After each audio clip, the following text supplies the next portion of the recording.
Bayangkan, seorang prajurit muda yang baru saja meniti karir, pulang bukan dengan kebanggaan, tapi dalam peti jenazah. Tubuhnya penuh luka, wajahnya lebam, dan nyawanya hilang, bukan di medan perang, melainkan di tangan rekan-rekannya sendiri. Inilah kisah Pradalaki Cepril Saputra Namo, prajurit 22 tahun yang tewas dikeroyok 20 anggota TNI. Ayahnya, Serma Christian Namo, bukan hanya kehilangan putra, tapi juga menemukan bukti CCTV yang memperlihatkan detik-detik putranya dipukuli hingga tak bernyawa. Tangisan berubah menjadi amarah, dan amarah itu meledak menjadi kalimat yang mengguncang publik. Nyawa dibayar nyawa.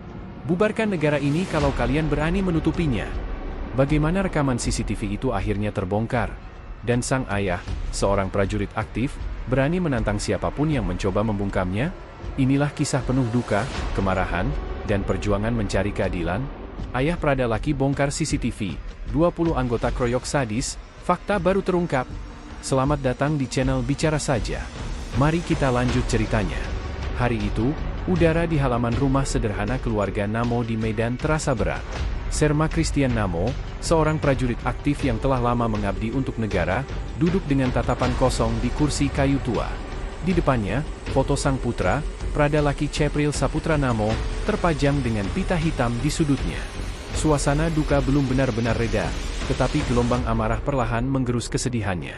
Pradalaki, anak muda berusia 22 tahun yang baru saja meniti karir di dunia militer, tidak pernah pulang ke rumah dalam keadaan hidup.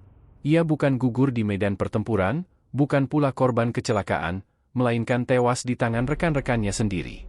Luka lebam di sekujur tubuhnya, tulang patah, serta bekas pukulan benda tumpul menjadi saksi bisu bahwa sang prajurit muda dikeroyok hingga kehilangan nyawa.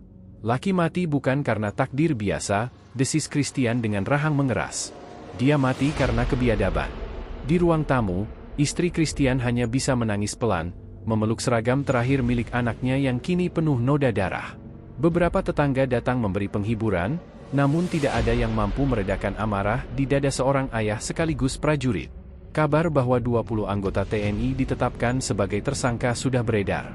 Termasuk diantaranya seorang perwira yang diduga memerintahkan aksi keji itu.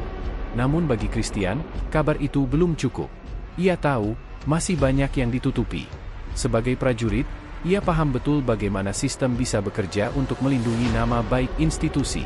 Puncak emosinya meledak ketika ia dipanggil menghadiri proses otopsi tambahan di rumah sakit militer, ditemani LPSK. Hari itu, Christian bersumpah untuk melihat langsung hasilnya. Ketika dokter forensik menjelaskan detail luka-luka pada tubuh laki, Christian menahan napas. Namun yang membuat darahnya mendidih adalah ketika seorang perwira penyidik membawa sebuah rekaman CCTV dari lokasi kejadian. CCTV itu menyorot sebuah halaman barak pada malam naas itu. Rekaman berdurasi sekitar 15 menit, namun setiap detiknya menusuk hati. Tampak Pradalaki diseret keluar dari barak, lalu dikelilingi puluhan orang.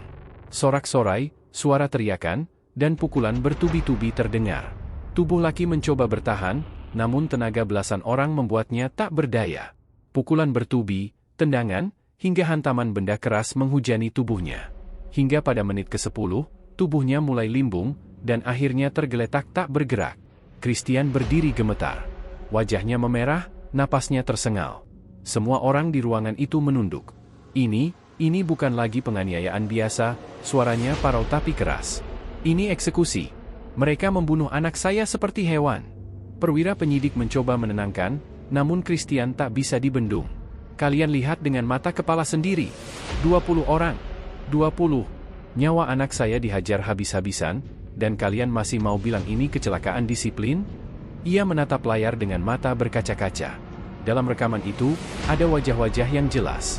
Beberapa bahkan masih berseragam lengkap saat melakukan pengeroyokan. Sementara yang lain hanya menonton, tidak ada satupun yang mencoba menghentikan. Di ruangan itu, pernyataan Christian menggema, membelah keheningan. Nyawa dibayar nyawa. Bubarkan negara ini kalau kalian berani menutupinya. Saya ayahnya, saya prajurit, dan saya tidak akan diam. Kemarahan itu bukan tanpa sebab. Ia tahu, bila bukti ini tidak diungkap ke publik, ada kemungkinan kasusnya diperlambat, diputarbalikkan, atau bahkan ditutup dengan alasan pembinaan internal. Namun kini, bukti otentik berupa rekaman CCTV sudah di tangannya. Sebuah kunci untuk membuktikan apa yang sebenarnya terjadi. Sejak itu, nama Sherma Christian Namo ramai diperbincangkan. Media mulai mengutip kalimat-kalimat kerasnya. Nyawa dibayar nyawa, menjadi headline di berbagai portal berita. Banyak yang menilai kalimat itu sebagai bentuk frustrasi seorang ayah yang kehilangan putra, sekaligus peringatan keras bahwa kasus ini tidak boleh main-main. Namun tentu saja, sikap Christian ini juga memunculkan pro kontra. Sebagian pihak menilai kalimatnya terlalu berlebihan, bahkan ada yang menyebutnya bisa dianggap melawan institusi. Tapi Kodam 9, Udayana akhirnya mengeluarkan pernyataan resmi, kemarahan ayah korban adalah hal yang wajar, dan pihaknya akan memproses kasus ini sesuai hukum militer. Di sisi lain, LPSK bergerak cepat. Mereka mendatangi keluarga, menawarkan pendampingan hukum, psikologis, hingga perlindungan saksi. Pak Christian tidak sendirian, ujar salah satu perwakilan LPSK. Kami pastikan kasus ini tidak akan berhenti di tengah jalan. Meski begitu, Christian masih menyimpan rasa curiga. Saya sudah lihat CCTV. Jangan coba-coba hilangkan barang bukti itu. Jangan coba-coba mainkan hukum. Saya prajurit, saya tahu cara kalian bekerja. Saya akan bawa bukti ini, kalau perlu sampai ke presiden. Suasana semakin panas ketika Christian, dalam sebuah wawancara singkat, menyebut nama Prabowo Subianto. Pak Prabowo, saya minta maaf kalau kata-kata saya keras. Tapi saya hanya seorang ayah yang kehilangan anak. Tolong lihat kasus ini. Anak saya bukan mati karena perang, tapi karena dikeroyok 20 orang. Ucapan itu viral. Banyak masyarakat yang ikut bersuara, menuntut keadilan bagi Prada Laki. Media sosial dipenuhi tagar Justice for Laki dan nyawa dibayar nyawa. Di balik layar, penyelidikan internal TNI terus berjalan. 20 prajurit sudah ditahan di tahanan militer. Namun muncul kabar bahwa sebagian keluarga tersangka mulai melobi agar hukuman diringankan. Isu itu membuat Christian semakin curiga dan makin keras bersuara. Kalau mereka bisa lolos, berarti benar kata saya, hukum cuma tajam ke bawah, tumpul ke atas. Tapi ingat, saya tidak akan berhenti. CCTV ini akan saya sebarkan kalau kalian main-main, ancamnya. Narasi ini baru permulaan dari kisah panjang perjuangan seorang ayah. Di satu sisi, ia adalah prajurit aktif yang terikat sumpah pada negara. Di sisi lain, ia adalah ayah yang kehilangan putra karena dikhianati oleh institusi yang seharusnya melindungi. Pertarungan Christian Namo baru saja dimulai. CCTV sudah membuka jalan, tapi akankah keadilan benar-benar ditegakkan? Atau justru ia akan menghadapi dinding kokoh yang selama ini dikenal sulit ditembus, tembok besar bernama institusi militer? Desakan pengadilan militer terbuka, ayah Prada Laki (LPSK) bergerak. Pagi itu, suasana rumah keluarga Namo di Medan masih ramai didatangi pelayat dan wartawan. Beberapa media nasional mulai menyorot kasus kematian Prada Laki Cepril Saputra Namo setelah rekaman CCTV yang ditemukan ayahnya, Sherma Christian Namo, bocor ke publik. Kalimat lantangnya, nyawa dibayar nyawa. Bubarkan negara ini kalau kalian berani menutupinya. Terus dikutip di berbagai kanal berita. Di ruang tamu rumahnya, Christian duduk berhadapan dengan perwakilan LPSK. 2 orang staf LPSK mengenakan kemeja putih sederhana, dengan map berisi berkas di pangkuan. Mereka datang untuk memberikan pendampingan resmi, sekaligus menjelaskan langkah hukum yang bisa ditempuh. Pak Christian, ujar salah satu staf, kami paham situasi ini sangat berat. Bapak bukan hanya seorang ayah, tapi juga prajurit aktif. Kami datang untuk memastikan bahwa hak keluarga Prada Laki terlindungi. CCTV yang Bapak temukan adalah bukti kunci. Itu bisa menjadi dasar untuk mendesak agar sidang dilakukan secara militer terbuka. Christian menghela napas panjang. Pandangannya tajam, tetapi ada sorot lelah di matanya. Saya sudah tahu bagaimana biasanya kasus-kasus seperti ini. Kalau sidangnya tertutup, jangan harap keadilan ditegakkan. Saya tidak mau anak saya mati sia-sia. Istrinya yang duduk di sampingnya mulai menangis lagi. Pak, kalau semuanya ditutup, bagaimana nasib kita? Bagaimana nama Laki? Dia akan tetap dianggap salah. Christian meraih tangan istrinya. Tidak, Bu. Laki tidak salah. Laki dibunuh. Saya akan buktikan, meski harus berhadapan dengan siapapun. LPSK kemudian menjelaskan bahwa mereka bisa memberikan perlindungan hukum, saksi, hingga pendampingan psikologis untuk keluarga. Mereka juga menyebut bahwa tekanan publik menjadi faktor penting agar proses hukum berjalan transparan. Tagar Justice for Laki sudah mulai viral, Pak, kata staf LPSK. Masyarakat menuntut agar kasus ini tidak ditutupi. Bapak punya posisi penting. Suara Bapak bisa jadi kekuatan. Christian mengangguk pelan. Ia tahu benar kekuatan suara publik. Tanpa dukungan masyarakat, bukti CCTV itu bisa saja menghilang entah kemana. Sementara itu, di markas Kodam 9 Udayana di Bali, suasana mulai memanas. Komandan wilayah harus menghadapi pertanyaan media yang tiada henti. Apakah benar ada 20 prajurit terlibat?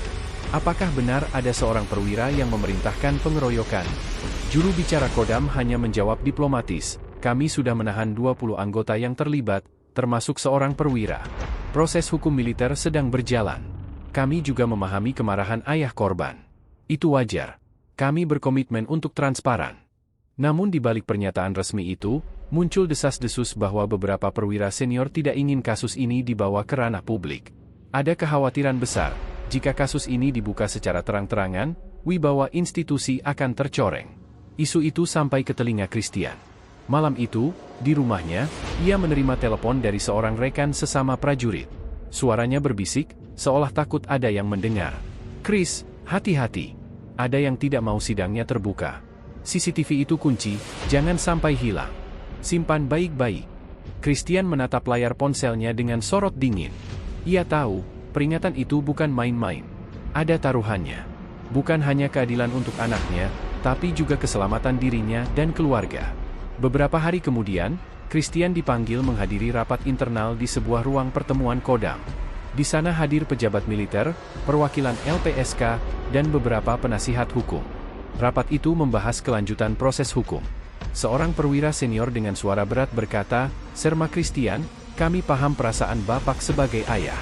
Tapi kami mohon, percayakan proses hukum ini kepada institusi. Tidak perlu berteriak di media, tidak perlu menyebar rekaman CCTV. Itu bisa mencoreng nama baik TNI." Christian langsung berdiri. Wajahnya merah padam, suaranya lantang. "Nama baik? Bagaimana dengan nama baik anak saya? Dia dipukuli 20 orang sampai mati, dan kalian bicara soal nama baik? Saya prajurit, saya tahu arti disiplin, tapi ini bukan disiplin, ini pembantaian." Ruangan seketika hening. Perwira senior itu terdiam, sementara perwakilan LPSK menunduk sambil mencatat setiap kata. Ayah mana yang bisa diam melihat anaknya dikeroyok seperti itu? CCTV sudah jelas.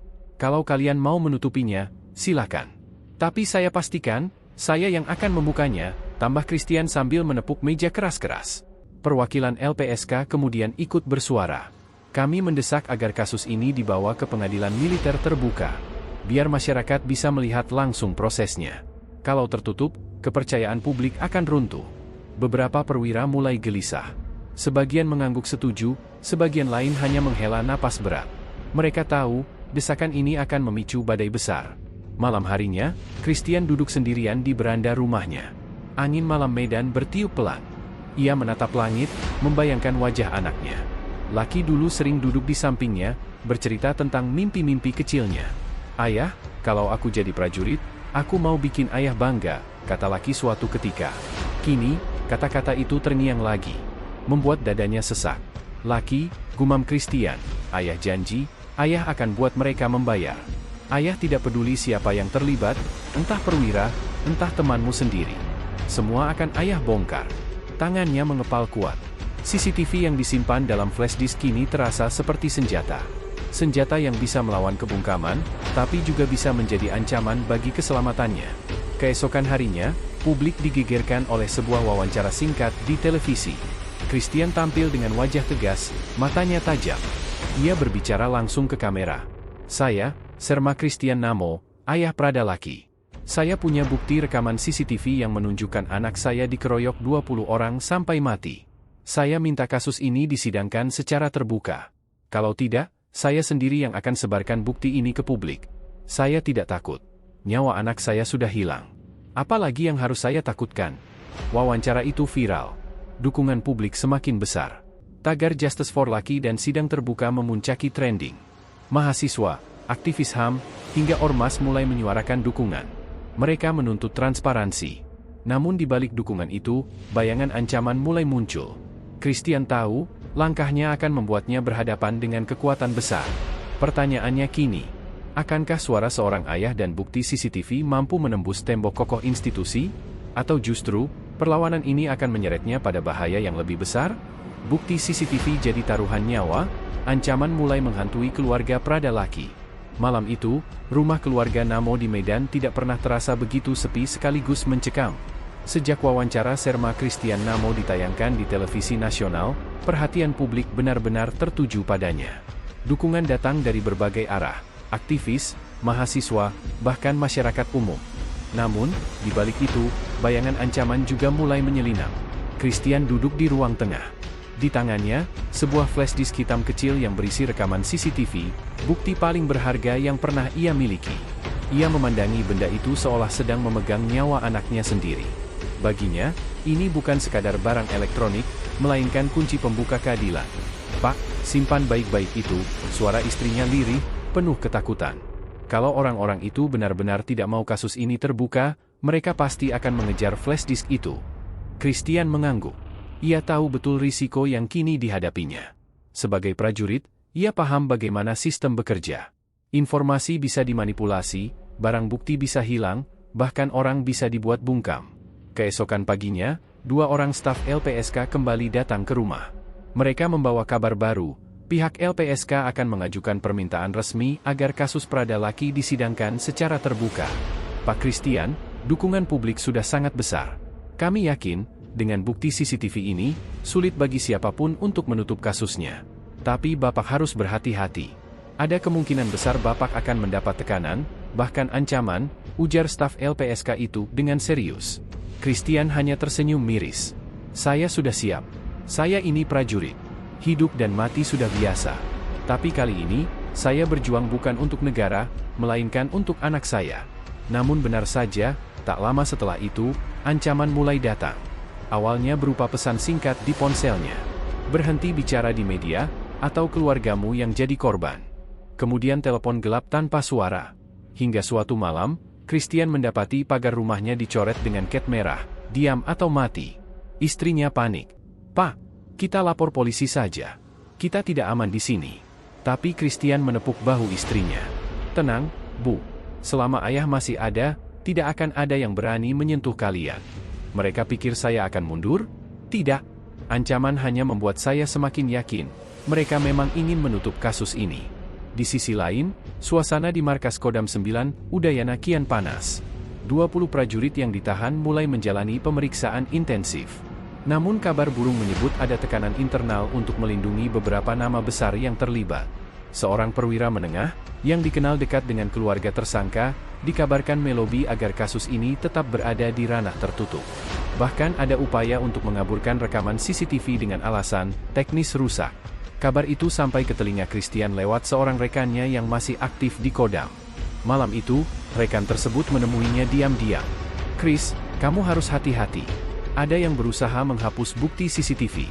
Mereka bilang rekamannya blur, tidak jelas. Tapi aku tahu, itu alasan. Mereka tidak mau kasus ini jadi tontonan publik." Mata Christian langsung menyipit. "Itu berarti flash disk ini lebih berharga dari nyawaku sendiri."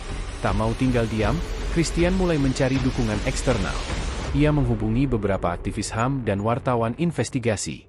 Mereka berkumpul diam-diam di sebuah warung kopi sederhana di Medan. "Saya tidak percaya institusi akan membuka ini tanpa tekanan. Kalau mereka tutup-tutupi, saya minta kalian yang sebarkan rekaman ini," kata Christian sambil menyerahkan salinan rekaman CCTV ke salah satu wartawan. Wartawan itu menatapnya serius. "Pak, kalau kami sebarkan, risikonya besar. Bapak bisa dicopot, bahkan dituduh melanggar disiplin militer." Christian menghela napas panjang. "Biarlah. Jabatan bisa hilang, tapi nama anak saya harus dibersihkan. Saya rela apa saja." Keputusan itu membuat beban sedikit lebih ringan. Kini, bukan hanya dirinya yang memegang bukti, tapi juga orang luar. Bila sesuatu menimpa dirinya, kebenaran tetap akan keluar. Beberapa hari kemudian, sebuah rapat internal digelar di Kodam. Para perwira senior, penasihat hukum, serta perwakilan LPSK hadir. Topiknya jelas, apakah sidang kasus Prada Lucky akan digelar terbuka atau tertutup? Perdebatan berlangsung sengit. Pihak LPSK bersikeras agar sidang terbuka demi menjaga kepercayaan publik. Namun sebagian perwira berargumen bahwa sidang tertutup diperlukan untuk menjaga nama baik institusi. Di tengah perdebatan itu, Christian yang juga hadir akhirnya angkat bicara. Suaranya tegas, penuh tekanan emosional. "Kalau sidang ini kalian buat tertutup, artinya kalian takut kebenaran terungkap. kalian lebih peduli pada nama baik institusi daripada nyawa anak saya. Kalau begitu, saya yang akan buka rekaman CCTV ini ke publik. Biar rakyat yang mengadili." Ruangan mendadak hening. Sejumlah perwira menatapnya dengan wajah kaku. Mereka tahu, ancaman Christian bukan gertakan kosong. Dengan dukungan publik yang semakin besar, rekaman CCTV itu bisa jadi bom waktu yang meruntuhkan wibawa institusi. Sementara itu, di luar gedung militer, aksi solidaritas mulai bermunculan. Mahasiswa turun ke jalan membawa spanduk bertuliskan, "Keadilan untuk Prada Lucky," dan "Sidang terbuka harga mati." Media sosial semakin panas. Setiap kali Kodam mencoba menenangkan situasi dengan pernyataan resmi, publik justru semakin marah. Tagar Justice for Lucky tetap bertahan di trending. Christian mulai sadar, ia bukan lagi hanya seorang ayah yang berjuang sendirian. Kini ia punya dukungan massa.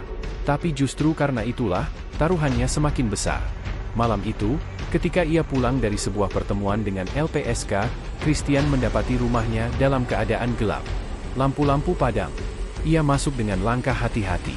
Istrinya memeluk anak-anaknya dengan wajah ketakutan. "Pak, ada yang gedor-gedor pintu tadi. Mereka bilang jangan sok berani." "Saya takut, Pak." Christian mengepalkan tangan. Ia tahu, ancaman sudah semakin nyata. Ini bukan lagi sekadar pesan singkat atau coretan di pagar. Ini sudah menyasar keluarganya langsung. Ia duduk di kursi, menatap flash disk yang selalu ia bawa di saku seragamnya. "Lucky," bisiknya lirih, "ayah janji akan terus maju. Tapi kalau mereka berani sentuh keluargaku, maka ayah tak akan tinggal diam. Apapun taruhannya." Di saat yang sama, jauh di dalam ruang tahanan militer, 20 tersangka pengeroyokan itu mulai resah. Beberapa di antaranya menangis, sebagian lain marah-marah. Mereka tahu, bila sidang terbuka digelar, wajah dan nama mereka akan terkuak ke publik. "Kalau sampai sidang terbuka, habis kita," kata salah satu di antara mereka. "Tenang, ada yang urus. Pasti sidang tertutup," sahut lainnya. Tapi tak seorang pun benar-benar yakin. Karena kini, suara seorang ayah, ditambah bukti CCTV yang tak bisa terbantahkan, sudah mengguncang tembok yang selama ini begitu kokoh. Pertanyaannya kini semakin besar. Mampukah Christian mempertahankan bukti itu di tengah ancaman nyata? Atau justru, flash disk kecil itu akan membawa malapetaka bagi dirinya dan keluarganya? Yang jelas, perang belum selesai. Bukti sudah ada di tangan, dukungan publik semakin kuat, tapi lawan yang ia hadapi bukan orang biasa, melainkan sebuah sistem besar yang terbiasa bekerja dalam diam. Suasana sore itu di rumah duka keluarga Namo masih dipenuhi tamu. Karangan bunga terus berdatangan, tapi di tengah ramainya orang yang datang melayat, hati serma Christian Namo justru semakin terasa kosong. Ia duduk di kursi rotan tua di teras rumah, menatap foto mendiang putranya, Prada Lucky, yang kini terpajang di meja altar kecil dengan lilin menyala. Air matanya sudah terlalu sering jatuh, hingga kini wajahnya tampak pucat, tapi amarahnya tetap membara. Di ruang tamu, beberapa rekan mendiang Lucky, sesama prajurit muda, datang untuk menyampaikan bela sungkawa. Mereka datang dengan langkah ragu-ragu, seakan ada beban besar yang menekan dada mereka. Salah satu dari mereka bernama Prada Andi, sosok yang dikenal cukup dekat dengan Lucky di barak. Wajahnya tampak gelisah, dan pandangannya selalu menghindari mata Christian. Namun setelah didesak oleh pihak keluarga, akhirnya Andi memberanikan diri membuka suara. "Om, sebenarnya saya sudah lama ingin bicara," ucap Andi dengan suara bergetar. "Apa yang terjadi pada Lucky, bukan hanya masalah perkelahian biasa. Saya ada di sana malam itu. Saya lihat dengan mata kepala saya sendiri." Ruangan langsung hening. Semua orang memandang ke arah Andi. Christian yang sejak tadi duduk dengan wajah muram, tiba-tiba menegakkan tubuhnya, menatap tajam prajurit muda itu. "Katakan yang sebenarnya. Jangan ada yang kau tutupi," desisnya dengan nada tegas. Andi menelan ludah, lalu bercerita dengan detail. "Malam itu," kata Andi, "Lucky dipanggil ke aula barak oleh salah seorang senior. Awalnya, mereka pikir hanya ada rapat biasa atau mungkin perintah sederhana. Tapi yang terjadi justru di luar dugaan. Di aula itu, sudah berkumpul hampir 20 orang anggota, sebagian besar senior yang sudah lama dikenal dengan sikap keras mereka. Aku dengar suara teriakan. Lucky diminta berdiri di tengah lingkaran. Mereka bilang Lucky tidak disiplin, katanya melanggar aturan kecil. Tapi aku tahu, itu hanya alasan. Mereka memang sengaja mencari Lucky," ujar Andi sambil menunduk, suaranya parau. Christian mengepalkan tangannya begitu keras hingga buku-buku jarinya memutih. Napasnya memburu, Namun ia menahan diri untuk tetap tenang. "Lanjutkan," katanya pendek. Andi kemudian menggambarkan bagaimana satu persatu senior mulai menghajar Lucky. Pukulan pertama datang dari salah seorang bintara. Pukulan itu mendarat di perut Lucky hingga ia terhuyung. Belum sempat bangkit, pukulan lain menghantam wajahnya. Mereka menendang, memukul, bahkan pakai balok kayu. "Om," ucap Andi dengan suara gemetar. Lucky sudah jatuh berkali-kali, tapi mereka tidak berhenti. Justru makin banyak yang ikut. Kesaksian itu membuat semua orang di ruangan terdiam. Beberapa kerabat menutup mulut, sebagian lain mulai menangis pelan. Ibu Lucky, Martha, langsung menitikkan air mata sambil meremas sapu tangan di tangannya. "Astaga, anakku," bisiknya lirih. Andi melanjutkan, "Ada CCTV di aula itu, Om. Saya tahu pasti. Karena sejak awal masuk barak, saya pernah lihat kamera terpasang di pojok ruangan. Jadi, kalau benar rekaman itu dibuka, semua orang bisa lihat apa yang sebenarnya terjadi." Kata-kata itu seperti petir yang menyambar.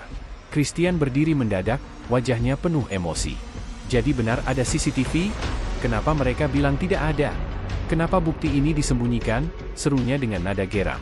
Andi mengangguk pelan, wajahnya ketakutan. "Saya yakin, Om. Tapi saya tidak bisa berbuat apa-apa. Kalau saya buka suara di dalam barak, bisa-bisa saya juga jadi sasaran." Mereka semua kompak menutupi ini. Christian berjalan mondar-mandir di ruang tamu, dadanya naik turun. Ia sudah lama mencurigai ada rekaman CCTV, tapi kali ini kesaksian Andi menguatkan dugaan itu. Kalau begitu, sudah jelas. Mereka semua bersekongkol. "Bukan hanya penganiayaan, tapi ini pembantaian terencana," katanya lantang. Kerabat yang lain mencoba menenangkan, tapi Christian sudah tak bisa lagi menahan gejolak hatinya. Ia merasa darahnya mendidih, membayangkan bagaimana putranya yang masih muda dihajar ramai-ramai oleh seniornya sendiri. Malam itu, Christian memutuskan untuk menghubungi beberapa kolega lamanya yang masih aktif di satuan berbeda. Ia ingin memastikan keberadaan rekaman CCTV tersebut. Telepon demi telepon ia lakukan, hingga akhirnya salah seorang kolega yang dipercaya memberikan bocoran. "Bang Christian, CCTV itu memang ada. Tapi katanya sudah ditarik oleh atasan langsung. Mereka bilang, alasannya demi penyelidikan internal. Tapi, aku dengar, ada upaya untuk menghapus rekaman itu." Mendengar kabar itu, Christian langsung terdiam. Wajahnya pucat, tapi sorot matanya semakin tajam. Kalau mereka berani hapus, itu berarti mereka semua takut. Itu bukti paling kuat. Mereka ingin mengubur kebenaran, gumamnya. Kabar mengenai kesaksian Andi kemudian menyebar cepat di kalangan keluarga besar dan beberapa rekan dekat. Satu persatu saksi lain mulai berani bersuara, meski dengan rasa takut. Ada yang mengaku melihat Lucky sempat berteriak minta tolong. Ada juga yang mendengar suara benda keras menghantam tubuh. Bahkan, salah satu prajurit menyebut ada senior yang sempat menyiram air ke wajah Lucky agar ia tetap sadar, supaya bisa terus dipukul. Semua detail itu makin menguatkan bahwa yang dialami Lucky bukanlah kejadian spontan, melainkan peristiwa keji yang direncanakan. Di rumah duka, Christian berdiri di depan peti jenazah anaknya. Ia menatap foto Lucky, matanya berkaca-kaca, lalu berbisik lirih, "Nak, ayah janji. Ayah akan bongkar semua ini. Mereka tidak akan bisa lari dari kebenaran. Nyawamu tidak akan sia-sia." Malam semakin larut, tapi suasana rumah justru makin tegang. Semua yang hadir merasakan bahwa badai besar akan segera datang. Fakta baru yang terungkap dari kesaksian ini, menjadi awal dari perjuangan panjang Christian untuk membongkar kebohongan yang sudah disusun rapi oleh para pelaku. Suasana di rumah duka Prada Lucky semakin ramai. Warga, wartawan, dan beberapa rekan sesama prajurit yang mengenal Lucky datang silih berganti. Mereka bukan hanya membawa doa, tapi juga cerita-cerita yang semakin memperkuat dugaan bahwa ada sesuatu yang sengaja ditutupi oleh pihak tertentu. Serma Christian Namo, ayah Lucky, sejak pagi sudah duduk di ruang tamu dengan mata sembab. Di meja kayu depan kursinya, masih terbuka laptop yang berisi salinan rekaman CCTV. Semalaman ia memutarnya berulang-ulang, mencoba mencari setiap detail yang bisa menjadi bukti tambahan. Di tengah keheningan itu, seorang pria paruh baya datang. Namanya Pak Suroto, seorang petugas kebersihan barak yang sudah puluhan tahun bekerja di markas. Ia dikenal dekat dengan banyak prajurit karena sering membantu mereka, mulai dari membersihkan kamar hingga sekadar menyeduhkan kopi. "Pak Christian," ucapnya lirih sambil menunduk hormat. "Saya mohon izin bicara. Ada sesuatu yang harus Bapak tahu." Tatapan Christian langsung tajam. "Silakan, Pak." Apa yang Bapak lihat atau dengar? Pak Suroto menghela napas panjang. Ia tampak ragu, sesekali melirik kiri kanan seolah takut ada yang mengawasi. Lalu dengan suara rendah ia berkata, malam sebelum kejadian, saya mendengar keributan di lorong barak. Teriakan, suara benturan, dan suara laki memohon. Saya tak bisa berbuat banyak, Pak, karena saya tahu kalau saya ikut campur, nyawa saya bisa ikut melayang. Tapi saya ingat jelas, ada lebih dari 10 orang di sana. Perkataan itu membuat suasana ruang tamu hening. Hanya suara detak jam dinding yang terdengar. Apakah Bapak mengenali siapa saja? Tanya Christian, nadanya menahan emosi. Pak Suroto mengangguk pelan. Beberapa saya kenal wajahnya, Pak. Mereka prajurit senior. Tapi, ada juga perwira yang berdiri tidak jauh, hanya menonton tanpa menghentikan. Itu yang paling saya tidak bisa terima. Kenapa dibiarkan? Seketika tangan Christian mengepal di atas meja. Ia menahan amarahnya, tapi matanya merah, berair, bercampur dengan bara. Kalau begitu, bukan hanya prajurit yang salah. Ada atasan yang ikut membiarkan. Pak Suroto mengangguk, lalu menambahkan dengan suara bergetar, dan, Pak, setelah laki jatuh tak bergerak, saya melihat mereka menyeret tubuhnya ke sudut lorong. Ada bekas darah di lantai yang buru-buru dipel. Ucapan itu semakin memperkuat bukti yang sudah dimiliki Christian. Kini bukan hanya rekaman CCTV, tapi juga kesaksian seorang saksi mata yang berani berbicara. Kabar kesaksian ini menyebar cepat di antara keluarga, warga, dan media. Wartawan yang sudah mencium aroma kejanggalan, semakin gencar memberitakan dugaan adanya pembiaran dan keterlibatan perwira dalam tragedi ini. Headline berita lokal pun berubah. Bukan sekadar dikeroyok, ayah Pradalaki ungkap perwira diduga membiarkan aksi brutal. Desakan publik semakin besar. Tagar keadilan untuk laki menggema di media sosial. Ribuan komentar membanjiri lini massa, banyak yang mengecam keras jika benar ada atasan yang menutup mata. Malam harinya, Christian duduk sendiri di beranda rumah. Lampu temaram menemani, sementara angin malam bertiup membawa hawa dingin. Ia menatap langit, mencoba mencari ketenangan. Laki, nak, ayah janji. Semua yang mereka lakukan padamu, akan ayah bongkar satu persatu. Tak ada lagi yang bisa bersembunyi, gumamnya lirih, namun penuh tekad. Tiba-tiba ponselnya bergetar. Sebuah pesan masuk dari nomor tak dikenal. Pak Christian, hati-hati. Ada orang-orang yang tidak ingin kebenaran ini terbongkar. Saya tidak bisa bicara banyak, tapi percayalah, nyawa Bapak dalam bahaya. Pesan itu membuat bulu kuduk Christian merinding. Siapa pengirimnya? Apakah orang dalam yang ingin membantu, atau justru sebuah ancaman terselubung? Ia menatap layar ponsel dengan wajah keras, lalu berbisik pada dirinya sendiri, kalau mereka kira saya akan mundur karena ancaman, mereka salah besar. Nyawa anak saya sudah hilang, tak ada yang lebih menakutkan dari itu. Keesokan harinya, Christian membawa bukti CCTV dan kesaksian Pak Suroto ke kantor hukum militer. Namun, langkahnya tidak mulus. Seorang perwira jaga menghadangnya dengan wajah datar. Pak Christian, kami sudah menerima laporan. Tidak perlu menambah keributan, ucapnya singkat. Christian menatap tajam. Keributan? Anak saya mati dikeroyok 20 orang, dan kalian menyebut ini keributan? Saya akan terus bicara sampai ada yang bertanggung jawab. Beberapa prajurit di sekitar ruangan ikut menunduk. Mereka tahu, suara ayah yang kehilangan anaknya itu tidak bisa lagi dibungkam dengan kalimat normatif. Namun, dalam hati Christian sadar, perjuangannya baru saja dimulai. Bukti sudah di tangannya, saksi berani muncul, dan publik mulai bersuara.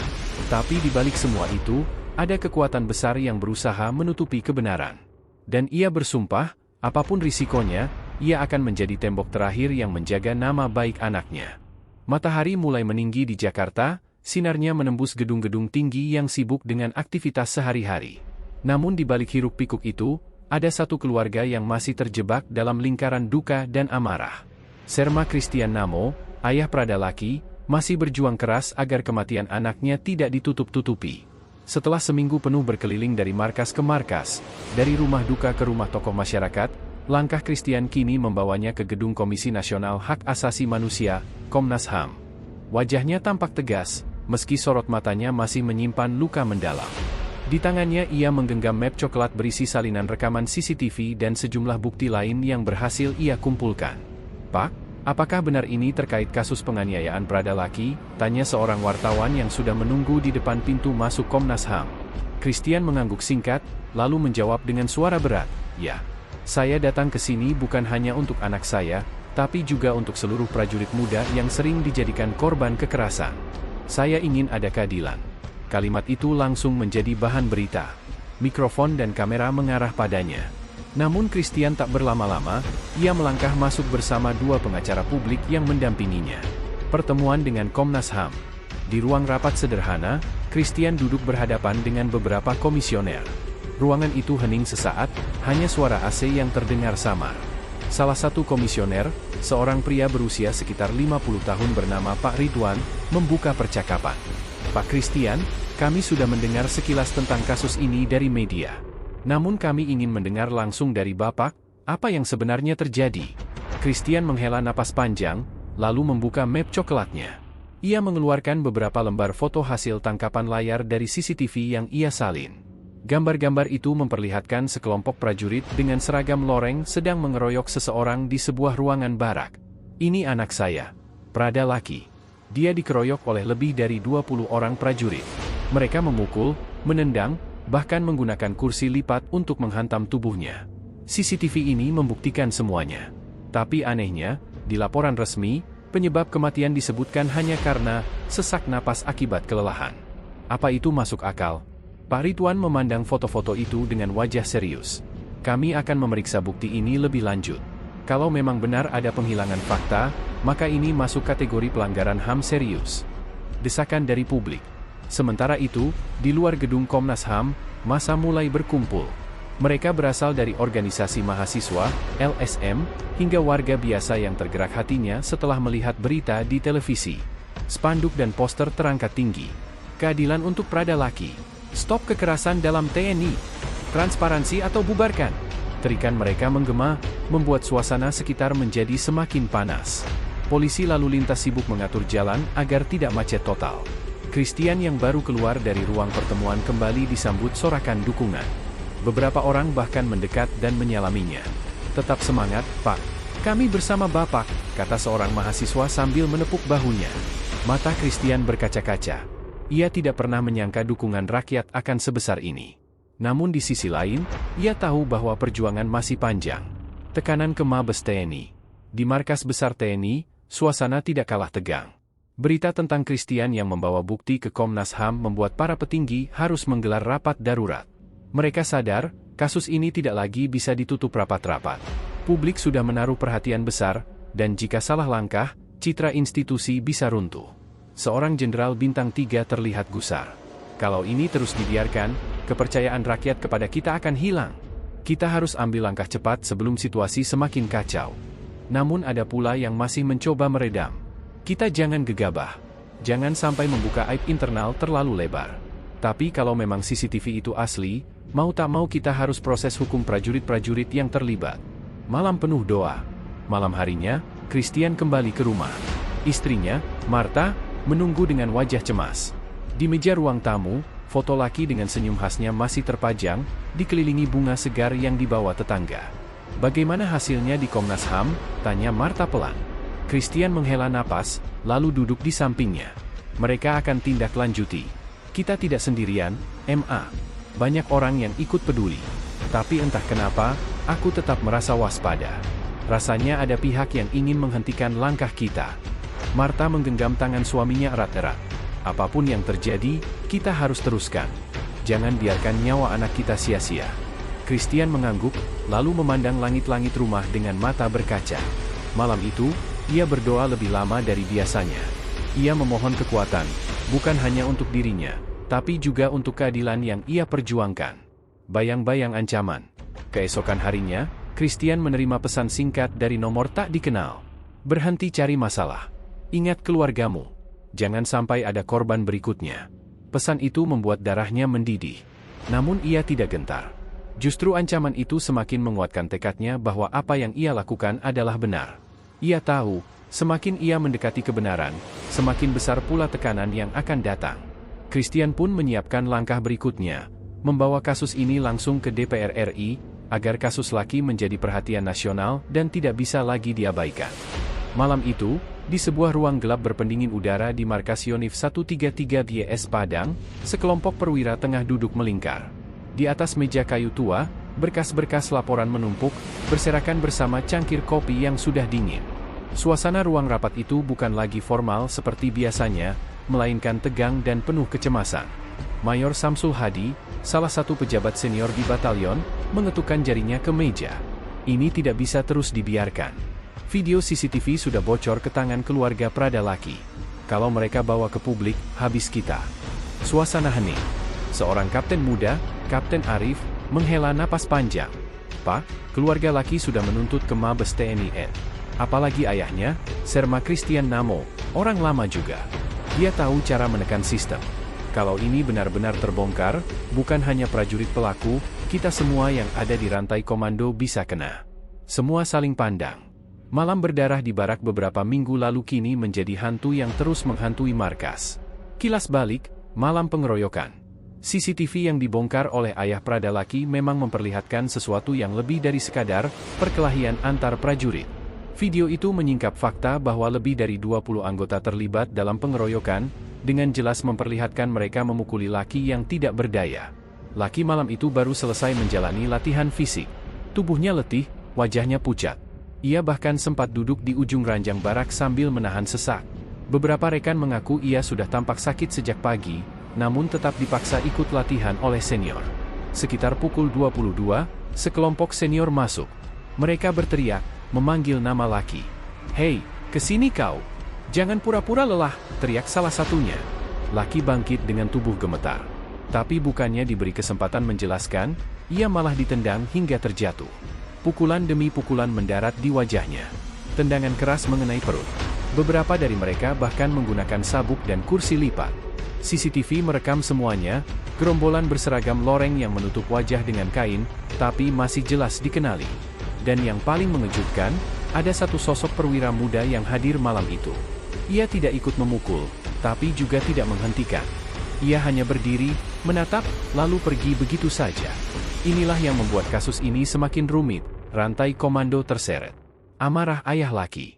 Di rumah duka keluarga Namo di Sumatera Utara, suasana masih berkabung. Foto Laki berseragam TNI terpajang di ruang tamu, dihiasi bunga yang mulai layu. Ayahnya, Serma Christian Namo, duduk di kursi kayu dengan wajah keras. "Anakku bukan mati karena sakit. Bukan karena latihan. Dia mati dikeroyok, diperlakukan seperti binatang," suaranya bergetar menahan amarah. Ia memegang flash disk berisi rekaman CCTV yang didapat dari seorang orang dalam di batalion.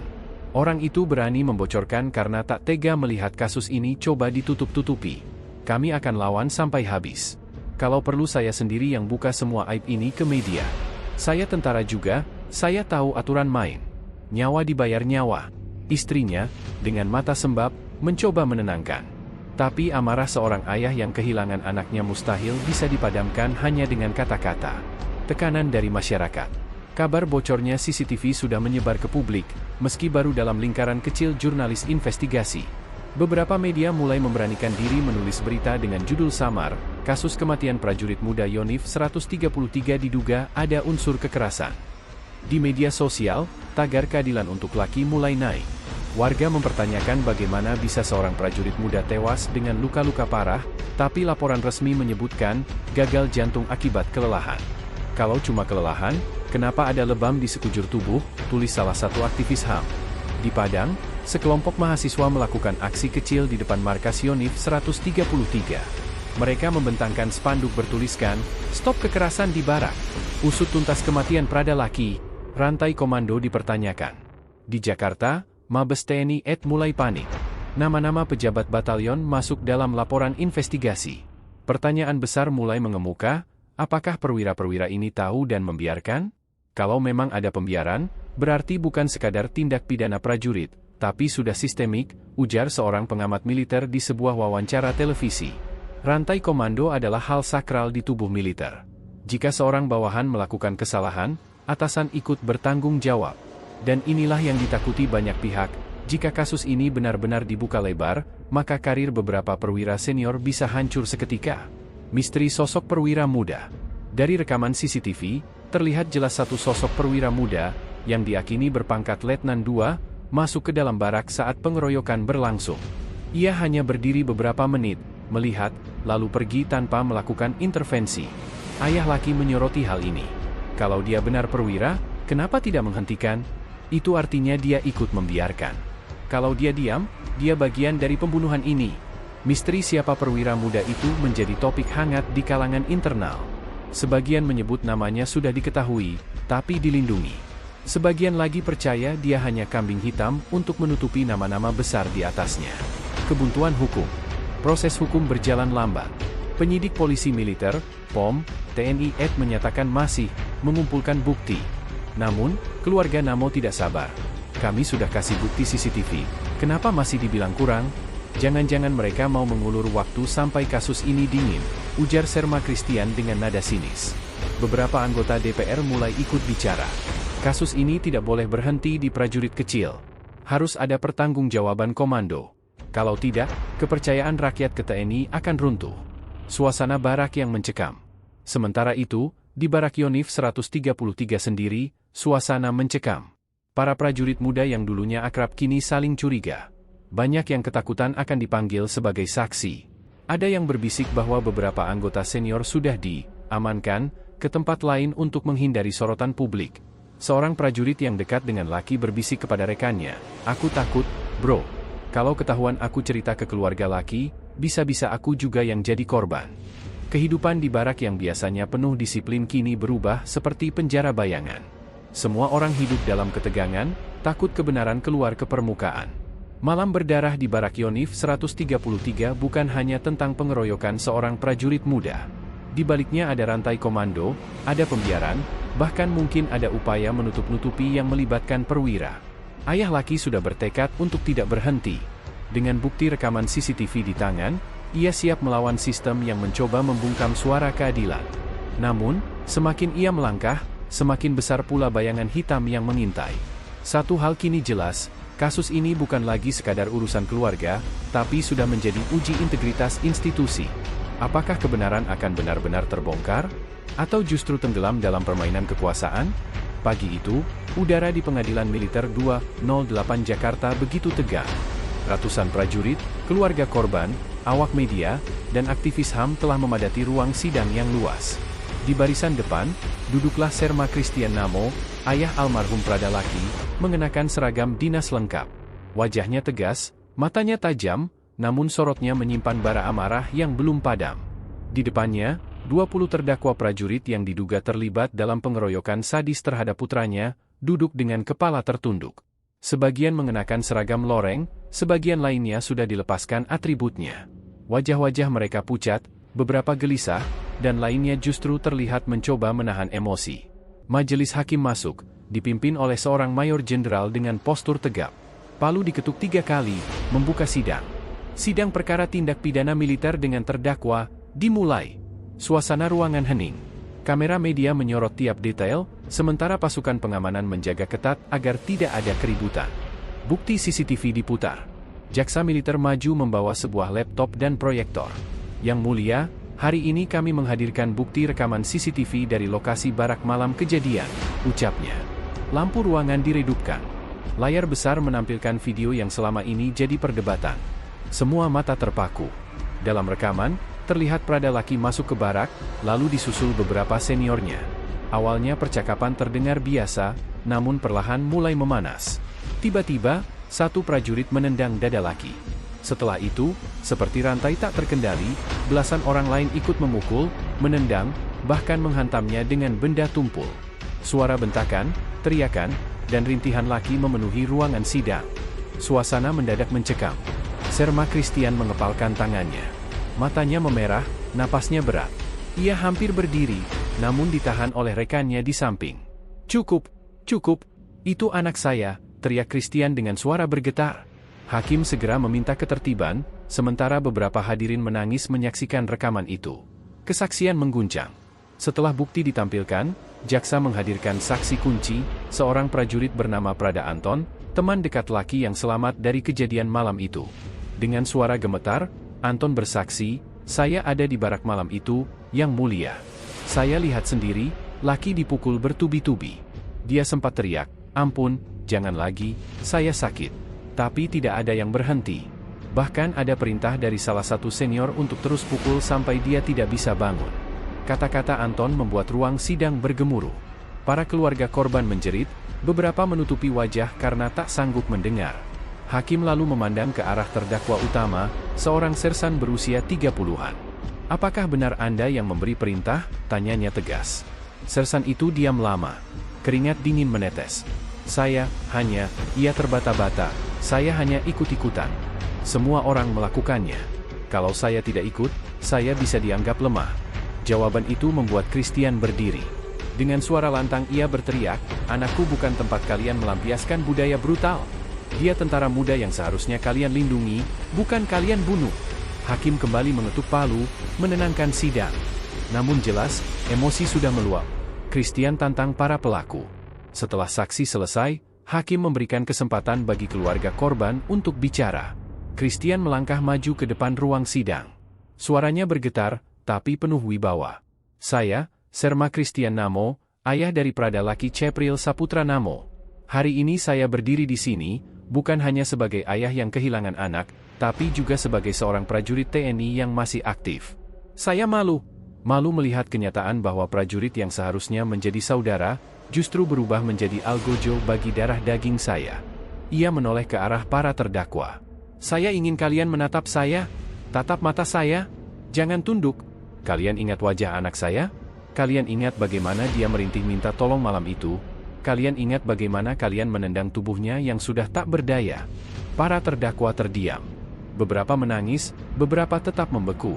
Christian melanjutkan, "Saya menantang kalian di hadapan Tuhan, di hadapan hukum, dan di hadapan bangsa ini. Akui kesalahan kalian. Jangan bersembunyi di balik alasan ikut-ikutan. Nyawa anak saya bukan mainan." Sorakan dukungan terdengar dari bangku keluarga korban dan aktivis HAM. Hakim kembali menenangkan ruangan, namun kata-kata Christian sudah membekas kuat di benak semua orang. Media dan gelombang publik. Begitu sidang ditunda untuk hari berikutnya, media langsung memberitakan jalannya persidangan dengan judul mencolok. "Tangis ayah Pradalaki di sidang militer, nyawa anakku kalian rampas." Rekaman CCTV bongkar sadisnya pengeroyokan di barak. Budaya brutal di tubuh TNI. Sidang Pradalaki jadi sorotan nasional. Gelombang publik semakin besar. Di luar gedung sidang, puluhan orang menggelar aksi damai dengan poster bertuliskan, "Hukum mati pelaku, keadilan untuk Pradalaki," dan "Stop kekerasan di barak." Christian keluar gedung sidang dengan wajah penuh kelelahan, namun tetap berdiri tegar. Ia disambut oleh aktivis, mahasiswa, bahkan warga sipil yang datang hanya untuk memberi dukungan. "Saya bukan hanya berjuang untuk anak saya," katanya kepada wartawan. "Saya berjuang untuk seluruh prajurit muda agar tidak lagi jadi korban. Hentikan budaya brutal ini. Jangan ada lagi laki-laki lain di tubuh TNI." Ketegangan menjelang putusan. Narasi ini berakhir dengan ketegangan yang semakin memuncak. Publik menunggu, apakah 20 terdakwa akan benar-benar dihukum setimpal, atau akan ada upaya melindungi mereka di balik tembok kekuasaan? Di balik semua itu, Serma Christian bersumpah, ia tidak akan berhenti sampai keadilan benar-benar ditegakkan. Bagi dia, perjuangan ini bukan sekadar tentang anaknya, melainkan tentang masa depan seluruh prajurit muda Indonesia. Malam itu, di rumah duka yang kini mulai sepi, Serma Christian Namo duduk sendirian. Lilin-lilin yang masih menyala berkelip tertiup angin malam. Wajahnya terlihat jauh lebih tua dari usianya. Sorot matanya kosong, namun dalam hatinya, api dendam dan rasa kehilangan itu tak pernah padam. Beberapa hari terakhir, pernyataan Christian yang meledak-ledak, termasuk kalimatnya yang sempat viral, "Bubarkan negara, nyawa dibayar nyawa," telah membuat masyarakat geger. Ada yang menganggap kalimat itu bentuk luapan emosi seorang ayah yang hancur. Ada pula yang menilainya sebagai tanda bahwa kasus ini bukan lagi sekadar persoalan internal militer, melainkan persoalan harga diri bangsa. Di luar rumah, warga kampung masih ramai. Banyak yang datang bergiliran memberikan dukungan moral. Mereka melihat Christian bukan hanya sebagai seorang prajurit senior, tapi juga sebagai ayah yang telah kehilangan anaknya dengan cara yang begitu kejam. Sementara itu, media terus menyoroti kasus ini. Desakan publik agar pengadilan militer berlaku transparan semakin kuat. Para aktivis HAM, tokoh masyarakat, hingga purnawirawan TNI ikut angkat bicara. Mereka semua sepakat, keadilan tidak boleh berhenti di tengah jalan. Namun, di tengah derasnya sorotan publik, Christian merasakan dilema batin. Sebagai seorang prajurit aktif, ia paham konsekuensi setiap kata dan tindakannya. Tapi sebagai seorang ayah, ia tak bisa menutup mata. Ia teringat pada wajah laki yang penuh luka di hari terakhir, dan janji dalam hatinya, aku tidak akan diam. Beberapa kerabat mendekat, mencoba menenangkan. Bang, kau harus kuat. Kalau kau jatuh, siapa lagi yang akan memperjuangkan keadilan laki, kata seorang saudara. Christian hanya menunduk, air mata kembali jatuh. Dalam hati, ia tahu, jalan menuju keadilan masih panjang. Proses hukum mungkin bisa berjalan, pelaku bisa saja dihukum. Tapi luka di hatinya, kehilangan putra yang ia banggakan, tidak akan pernah sembuh. Ketika fajar menyingsing, Christian berdiri menatap langit yang perlahan berubah warna. Ia berbisik lirih, laki, ayah janji, apapun yang terjadi, kebenaran akan ditegakkan. Nyawamu tidak akan hilang sia-sia. Narasi ini menutup perjalanan duka yang penuh amarah, tangisan, dan perjuangan. Kasus Prada Laki menjadi pengingat bahwa keadilan tidak boleh dikubur bersama jasad para korban. Dan Serma Christian Namo, seorang ayah sekaligus prajurit, akan terus menjadi simbol perlawanan terhadap ketidakadilan, dengan seruan yang menggema di hati banyak orang. Nyawa dibayar nyawa.